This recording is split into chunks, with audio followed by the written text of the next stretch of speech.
కర్షకుల గురించి కార్మికుల గురించి మాట్లాడింది 1920లో ఏఐటీసీ, అది కాంగ్రెస్ వాళ్ళు పెట్టింది. తర్వాత వాళ్ళు 1929లో కబ్జా చేసి గిర్ని కాంగార్ మండలాన్ని రెడ్ ఫ్లాగ్ అసోసియేషన్ అని 29లో పెట్టారు వాళ్ళు కార్మిక సంఘాన్ని.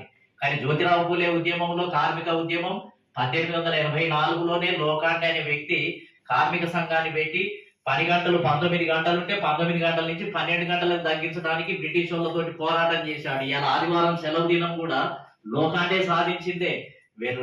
ఫస్ట్ లేబర్ ఫ్యాక్టరీ కమిషన్ అని తీసుకొని వచ్చి దాంట్లో 10 గంటలు లేడీస్ కు 9 గంటలే సాధించినటువంటి వ్యక్తి లోకాండే.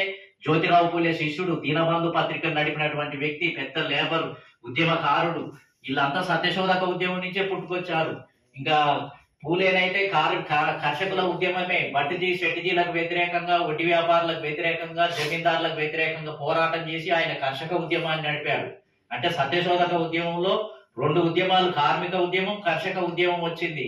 కానీ కమ్యూనిస్టులు ఎన్నడన్నా వీళ్ళ పేర్లు చెప్పారా? లోకాండే పేరు, పూలే